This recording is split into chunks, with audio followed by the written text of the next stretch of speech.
Terima kasih Tuhan. Engkaulah segala-galanya bagi kami. Dan hanya Engkau. Karena semuanya itu adalah karya-Mu dalam hidup kami. Terima kasih Tuhan. Karena Engkau baik. Buat kami dapat bersyukur kepadamu. Dan tetap berkata, Engkau baik. Terima kasih Tuhan. Dalam nama Tuhan Yesus, hamba sampaikan apa yang Kau mau. Haleluya. Amin.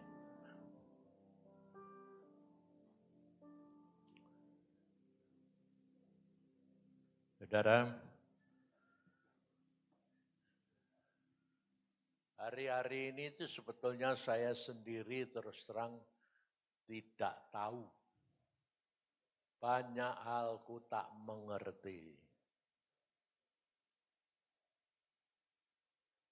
Sampai tadi malam saya dipanggil Tuhan sendiri. Saya bangun kira-kira jam 1 atau jam 2 itu. Terus saya sembahyang menghadap dan Tuhan katakan, waktunya tinggal cuma 5 menit. 3,5 tahun. Engkau tahu kenapa 3,5 tahun? Karena itu waktu yang sama dengan aku diutus Bapak turun ke dalam dunia. Jadi 3,5 tahun ini pelayanan kita harus diubah.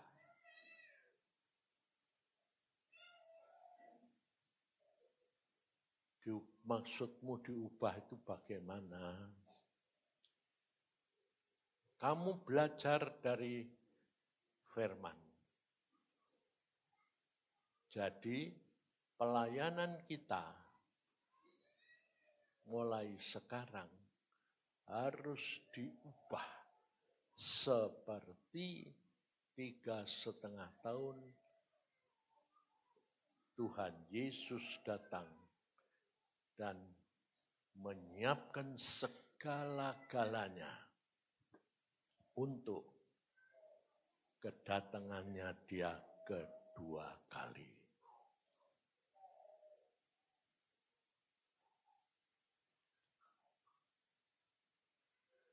Lalu saya katakan, caranya bagaimana Tuhan? Apakah kita harus bagaimana? Nah, saya minta supaya semua berdoa, supaya mendapat bagian daripada pelayanan itu. Terutama para pimpinan, kita harus belajar. Karena dalam waktu masa 3,5 tahun, bahwa pelayanan kita di dalam dunia ini diubah. Tidak seperti yang biasa kita lakukan sekarang ini. Berubah.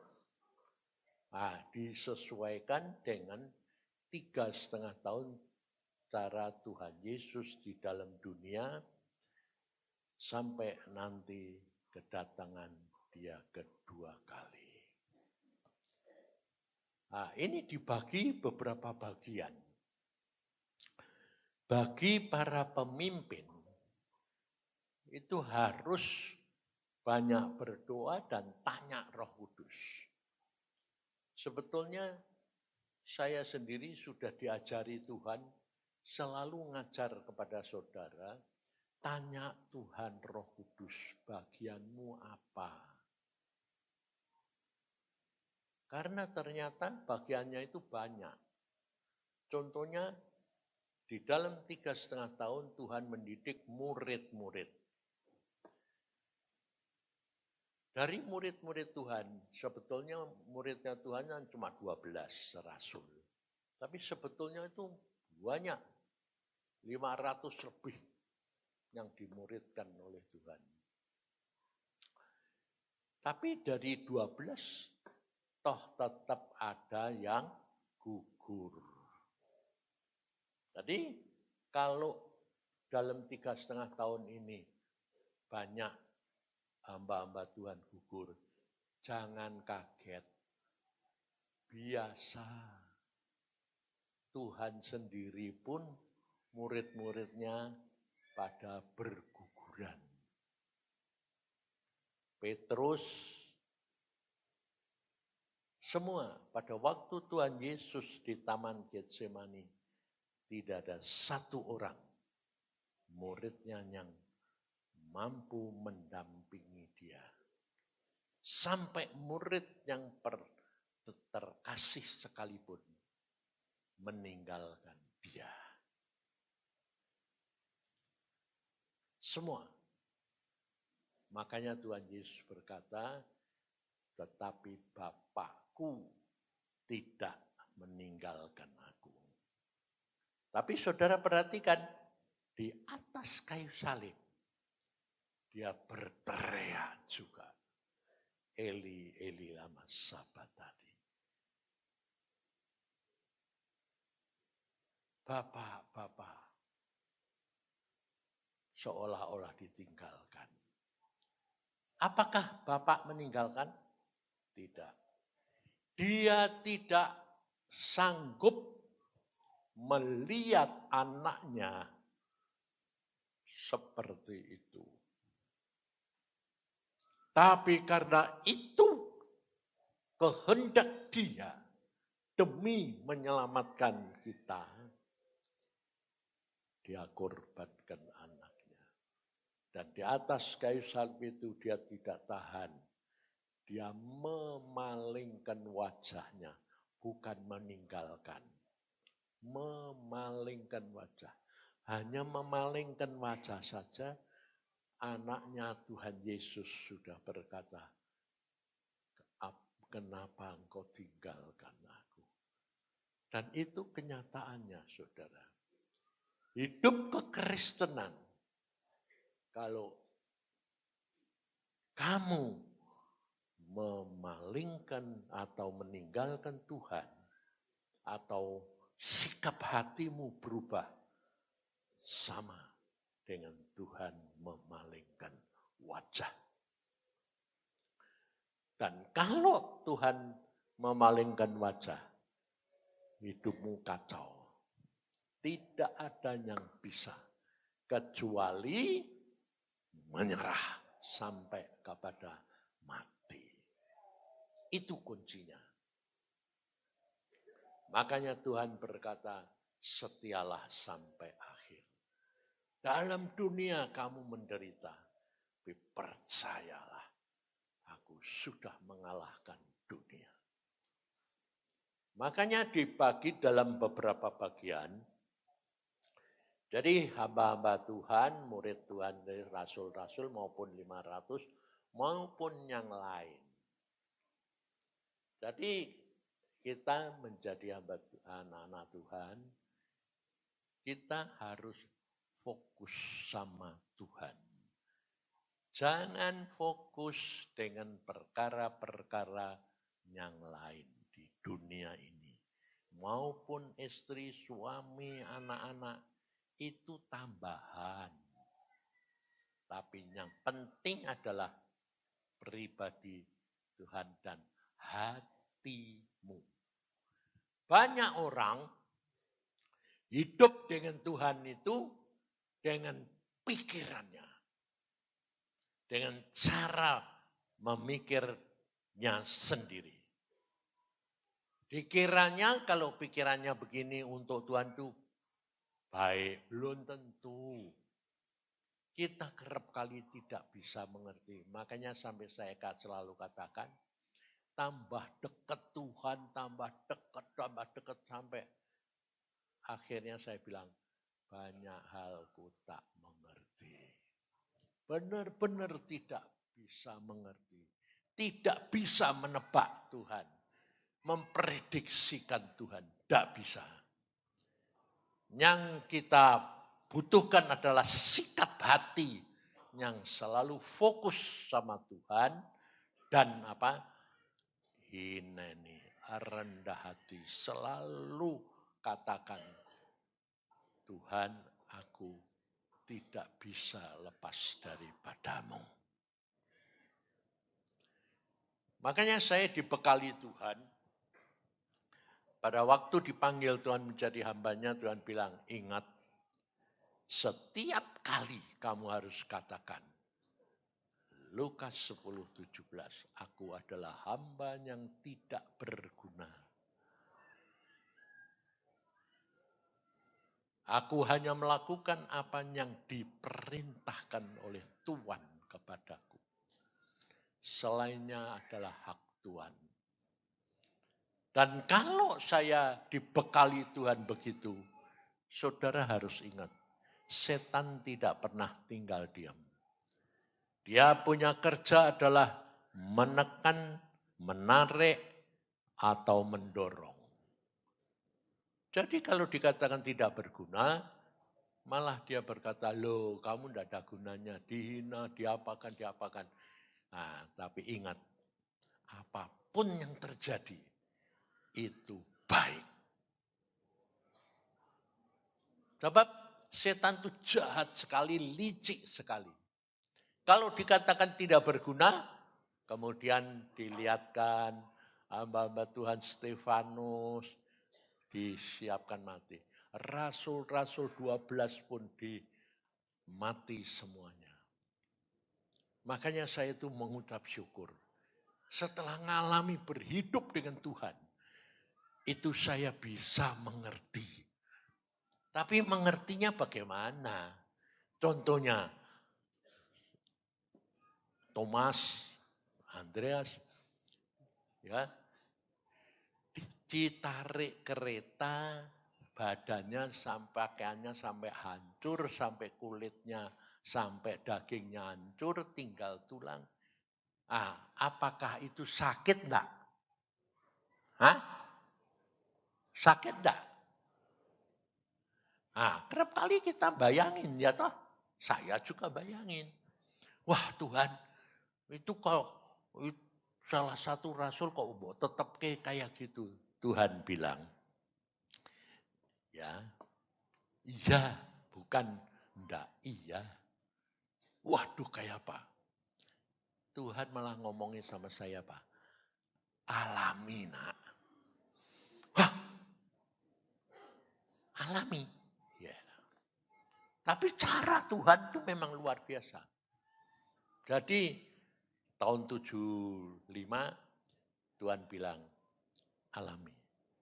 Kamu mengalami kelumpuhan pada waktu belum jadi hamba Tuhan.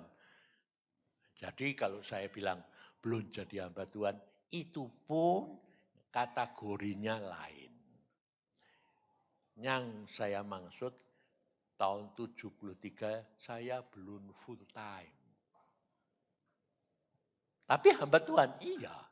Sebab jadi dokter, tetap praktek, tetap khotbah, tetap pelayanan. Jadi yang mana yang benar? Semua benar. Pelayanan maupun jadi dokter, maupun sekuler, maupun apa, tapi juga khotbah jadi hamba Tuhan. Makanya dari itu sudah. Saudara itu kalau dengar kesaksian, khotbah, maupun pelayanan, jangan menghakimi. Jangan dinilai sendiri. Sebab setiap orang mempunyai pengalaman pribadi demi pribadi bersama dengan Tuhan. Masuk surga enggak? gandeng-gandengan pinter. Tapi nyatanya kamu kepengen gandengan. Sudah tahu kalau tidak gandeng-gandengan, tapi tetap kepengennya gandengan. Nah piye coba? Makanya gandengannya yang mau gandoli itu dibikin ribut.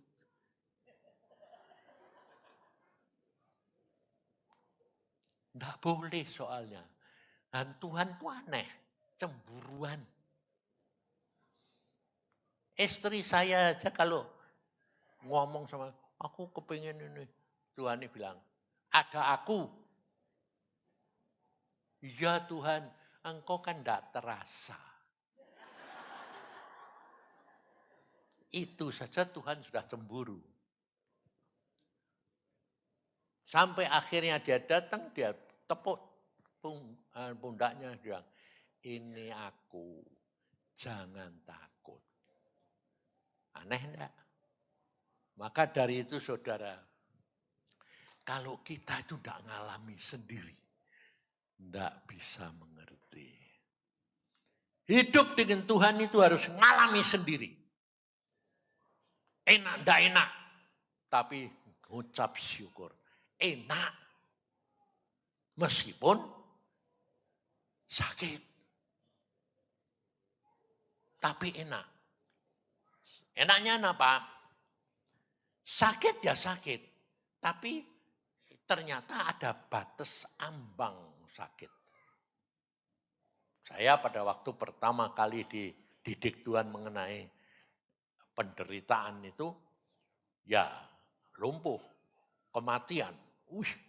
Ternyata daging kita kalau mengalami kematian itu sakit. Saya bilang, Tuhan ini kaki saya mulai membiru, mulai mati. Ya, jawabannya juga iya. Jadi enggak, jangan takut, enggak. Iya. Makanya saudara itu kenali Tuhan. Kok sakit Tuhan? Iya. Kalau sudah bilang ya, pikirku kan ya sudah sampai situ toh. Udah, tambah lama tambah parah. Kok tambah sakit Tuhan? Iya. Terus aku bilang, terus bagaimana ini? Ngucap syukur. Nah, pada waktu itu saya belum tahu ngucap syukur, taunya apa? Makasih, makasih, hanya yang terima kasih toh. Tapi terima kasih tambah sakit. Jadi bukan berarti kalau bilang ngucap syukur itu terus hilang. Kok enak? Enggak. Tambah parah, sampai satu saat tertentu, plus. Enggak terasa. Dan Tuhan enggak ngomong, jangan takut, nanti hilang. Dah, sakit. Lama-lama, sakit sekali. Ujungnya apa? Mati. Jadi pada waktu saya tahu itu sudah mau mati, saya teriak sekeras-kerasnya karena pikir saya terakhir. Game. Jadi kalau kamu mengalami segala sesuatu mentok, tapi belum nyerah, itu belum. Mentok itu sampai mati terus kamu bilang, terima kasih. Nah itu game. Demikian juga itu pada waktu mentok terakhir, saya teriak, terima kasih. Saya pikir terakhir. Meledak, bial. Malah selesai. Tuhan malah bilang, itu selesai. Selesai pikirku mati, loh kok malah hidup. Loh kok hidup Tuhan? Iya, selesai. Oh, ternyata ada ambangnya Tuhan. Ya. Maka dari itu saudara, itu yang pertama. Yang kedua beda lagi. Pengalamannya sama, tapi beda. Yang kedua Tuhan itu enggak bilang, enggak bilang gini, enggak apa-apa. Alami nak, nanti kamu ngalami. Yang kedua, ngucap syukur, belum apa-apa sudah, oh tahu, wah, itu pasti sengsara sakit. Terima kasih, cepat-cepat sebabnya apa? Sakitnya ndang bar pikirnya. Tapi justru di situ Tuhan bilang, karena kamu ngucap syukur, jadi sakitnya sudah cepat hilang. Jadi menderita tapi tidak sakit. Nah, beda lagi itu. Ada penderitaan tidak sakit. Tapi ada penderitaan yang sakit. Sebab tubuh, jiwa, dan roh. Maka dari itu saudara, yang penting adalah sikap hati.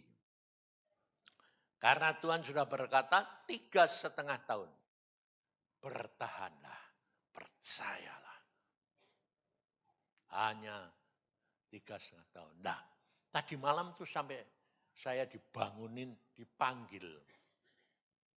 Sampai saya tuh berteriak. Tadi tidur ini sampai ngomong, ada apa? Karena apa? Yang manggil AL tidur sama saya di sebelah enggak dengar. Tidur nyenyak dia. Tapi lucunya yang manggil suara istri saya. Bukan Tuhan. Yang ada apa? Ternyata Tuhan. Jadi Tuhan tuh kerap kali kalau manggil belum tentu suara dia. Kadang-kadang suara saya, kadang-kadang suara istri, kadang-kadang suara anak, kadang-kadang suara cucu. Tuhan tuh sak mau-mau nih. Jangan dibatasi. Kamu nanti kerap kali kan kamu tahu gitu terus. Siapa yang ngomong? Ya dek Tuhan, dek setan. Nah itu sudah salah satu hal di dalam pikiranmu. Selalu kamu mau jalan menurut pengertianmu sendiri. Jangan, itu segera harus ditinggalkan. Karena waktunya sudah singkat, kita hanya hidup berfokus kepada Tuhan. Bukan berarti lalu pekerjaan, lalu sembarang tinggal. Tidak. Ini hanya sikap hati. Ngerti enggak?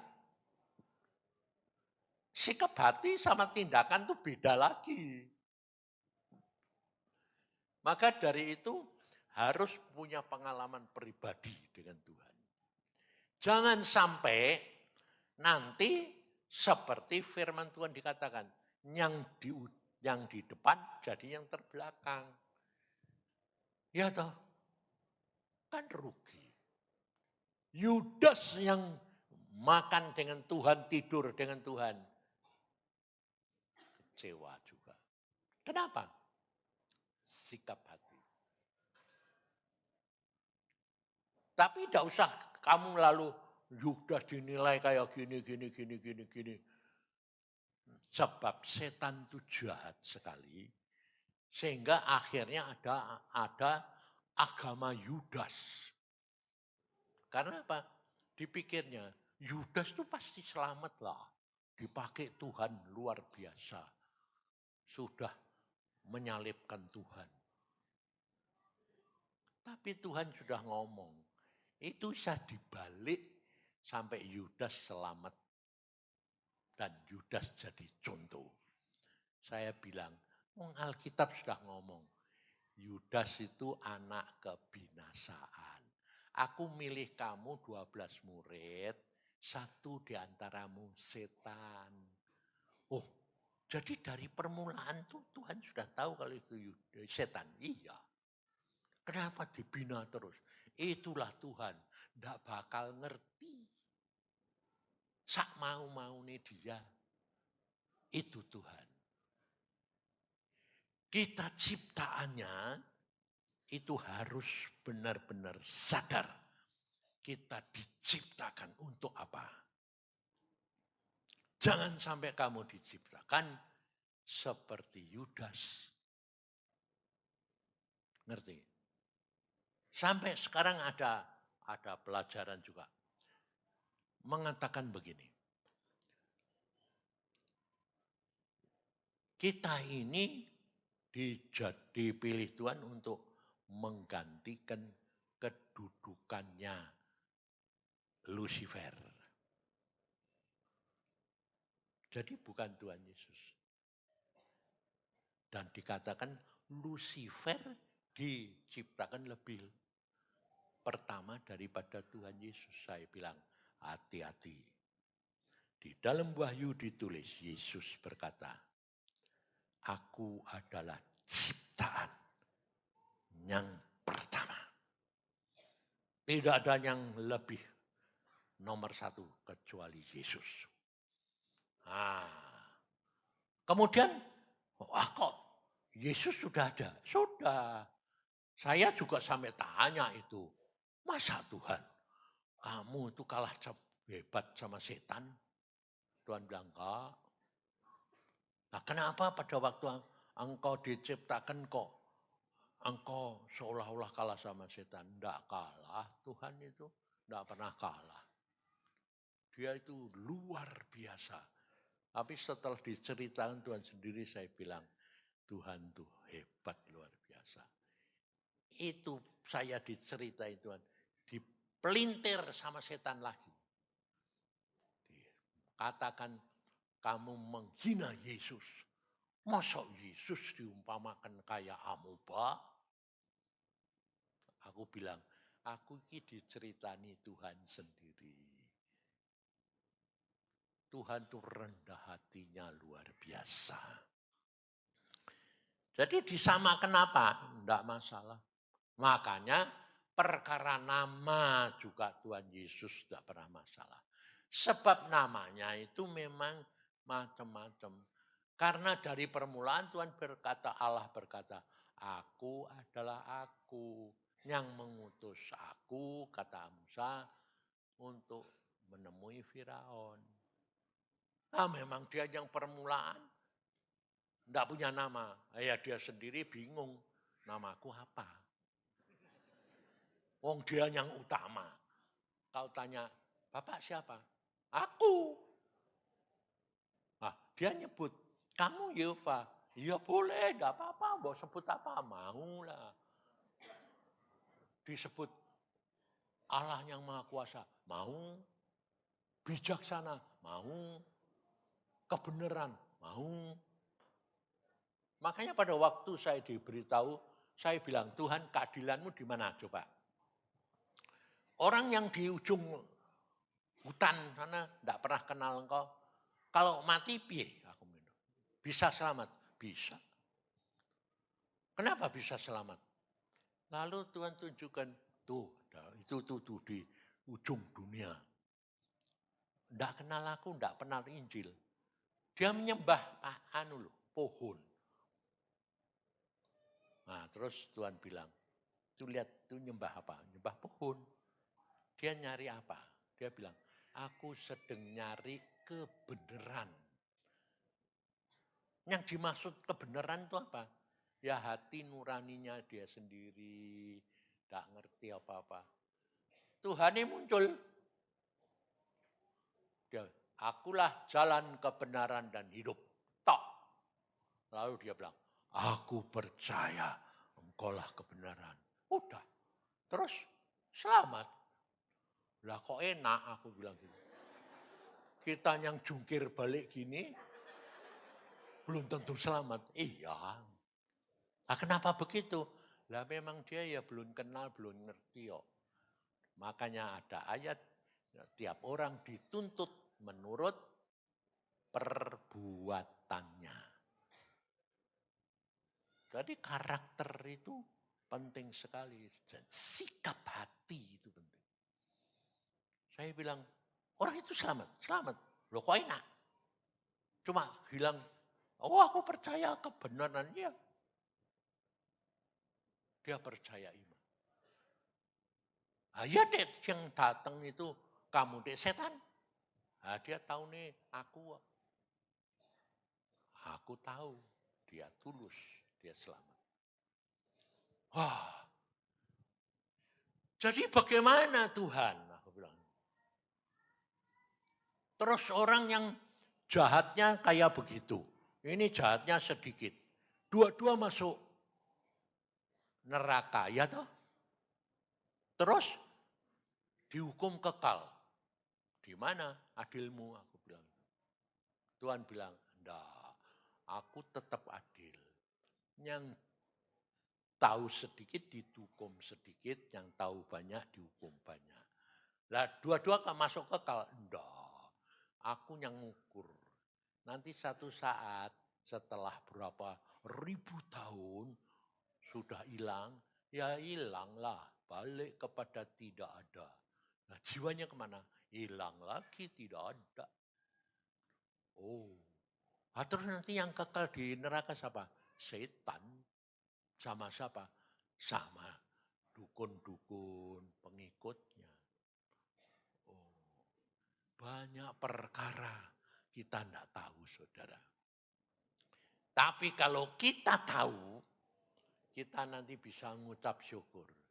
Apapun, mati pun, oh murah. Sebabnya apa? Kita tinggal bersama dengan Tuhan.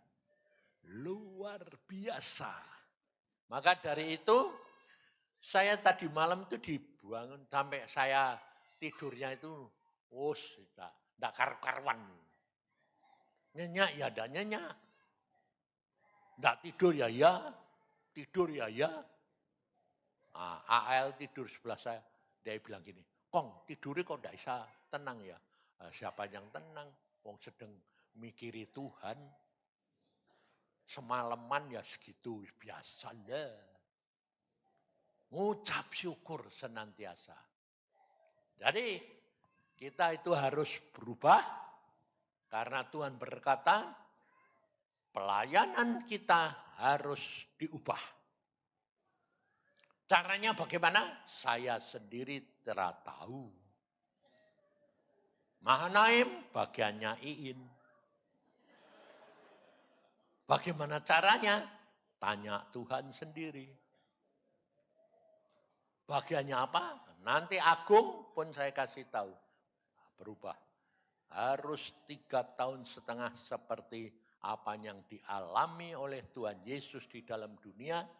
Itu yang harus kita contoh sebagai pola. Nah sebagai apa? Tahu. Saya hanya dikasih tahu begitu, saya sampaikan. Selanjutnya tanggung jawab sendiri-sendiri. Masuk surga tidak gandeng-gandengan. Jadi hidup kekristenan saudara itu harus pribadi. Ya, makanya banyak yang lihat gini, di surga nanti kursi kedudukan orang-orang yang anu itu banyak embok-embok. Hah? Oh aku bilang iya betul, karena embok-embok itu sing tukang sembayang. Karena seperti yang dialami oleh seorang hamba Tuhan yang terkenal. Ya KKR, dia luar biasa menyembuhkan, dia mujizat. Terus malaikatnya datang bawa mahkota. Pikirnya dia, buat saya. Hamba Tuhan. Lewat di belakang, lu kok jalan terus? Mahkotanya dibawa terus. Dikasih siapa? Mbok-mbok yang sedang duduk di pojok. Loh, kenapa mbok-mbok?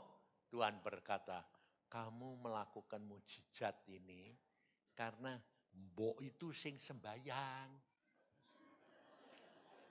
Oh, berarti bukan karuniaku Tuhan.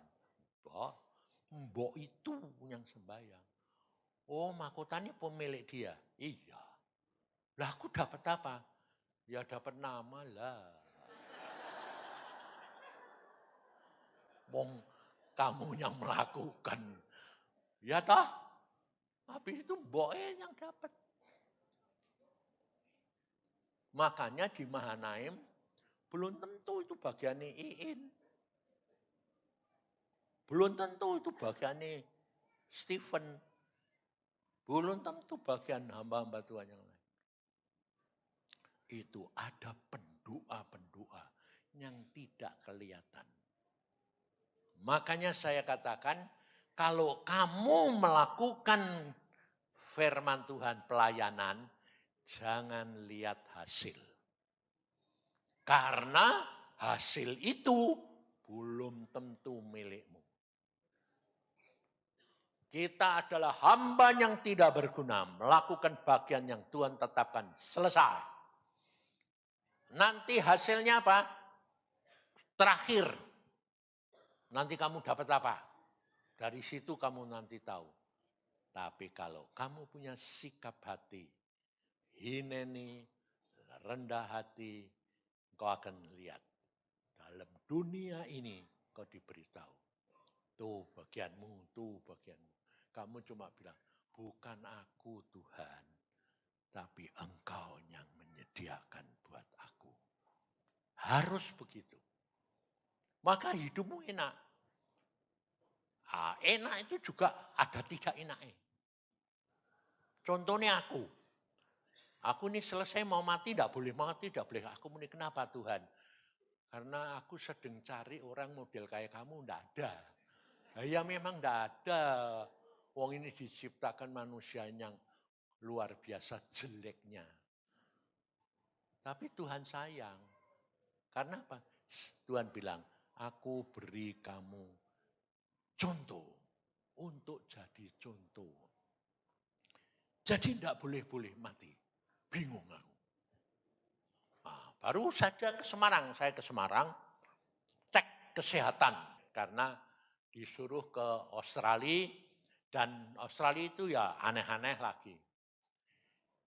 Boleh cek kesehatan hanya di Jakarta, Surabaya, dan Semarang. Dulunya Bandung. Nah, ya toh, waduh ya sudahlah. Aku milih Semarang aja karena apa?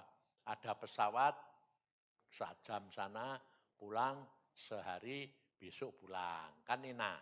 Daripada Bandung, Jakarta, macetnya setengah mati, di jalan 5 jam, pulang 5 jam. Ya toh? Wah sengsara. Saya bilang Semarang. Nah, sampai Semarang, dicek. Wah luar biasa. Aku sendiri yang jadi pasien melongo. Kenapa? Tekanan darahku sama gula darah sempurna. Sampai saya bilang, mana mungkin Tuhan? Tiap hari tak cek loh. 170, 150. Gula darahnya juga 170. Ini di sana gula darah sempurna. Tekanan darah 120, 80. Mana mungkin? Masa orang 80 kok bisa punya tekanan darah sempurna? Wah, aku bilang, ini bukan ini cuma Tuhan mau nunjukin. Wes santai saja. Jadi saya relax aja. Habis itu ada orang-orang pendoa datang. Pak, saya dapat penglihatan. Bapak itu tinggal Bapak sama Pak Agung. Loh, lah yang 6 hamba Tuhan di lainnya, enggak tahu gimana. Wah itu Bapak itu berdiri ya, modelnya ya kayak gini nih loh Pak. Bapak selalu gini. Nah terus Pak Agung ya cuma di sebelah Bapak, lihat Bang. Aku bilang kalau bukan Tuhan enggak mungkin. Sebab ada Holy Stadium lebih gede daripada Holy Stadium Semarang. Kira-kira 2 kali lipat Pak. Wah gede sekali, orang tuh begitu puluhan ribu. Aku cuma gini Dok, terang Tuhan enggak mungkin. Nah, pendoa itu longsor di depan saya, terus dia bilang gini, saya cuma berdoa, tapi lucu Pak, di kaki di ujung sini ini, di polok, bahasa Jawa ini polok, Bahasa Indonesianya apa? Ora ngerti. Itu ada tulisannya 92. Apa ya Pak? Loh, ya aku meneh sing punya ya ndak ngerti. Terus anaknya bilang, itu nanti Pak Yusa umurnya 92, mati aku, ora aku. Wes ora. Hah? 80. Iya.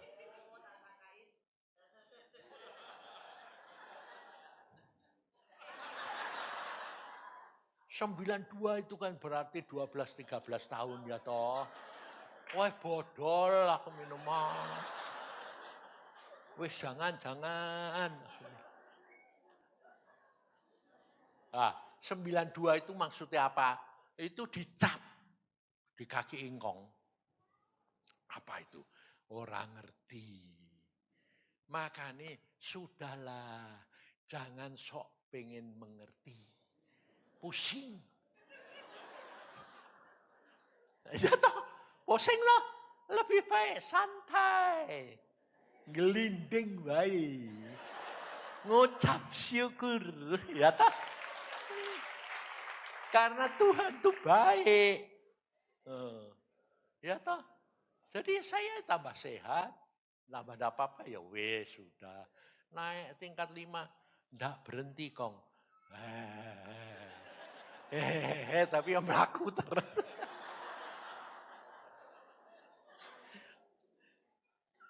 Maka dari itu saudara, hiduplah dengan Tuhan. Itu penuh percaya, hanya dengan penuh percaya. Dan 3,5 tahun ini, itu ada penderitaan, tapi ada juga kemuliaan, ada juga yang kamu selalu geleng-geleng kepala. Banyak hal ku tak mengerti. Ucap syukur saja. Ya, jadi Mahanaim bagiannya apa? Tanya Tuhan sendiri.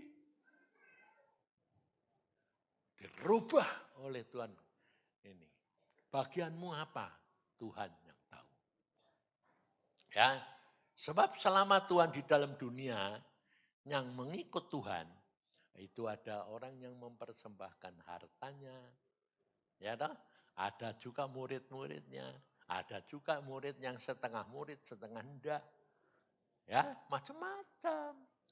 Tapi ingat, ada juga orang-orang yang disayang Tuhan. Seperti Maria Magdalena. Itu ngerjain apa juga pelacur itu? Ayo. Ngerjain apa? Orang disayang Tuhan, Maria Magdalena. Sampai orang dunia bilang apa? Itu gundie Yesus.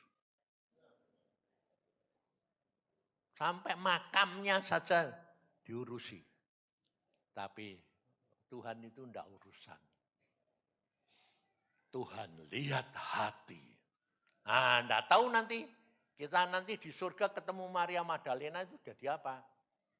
Jadi permaisuri, jadi apa? Enggak ngerti. Jangan menilai.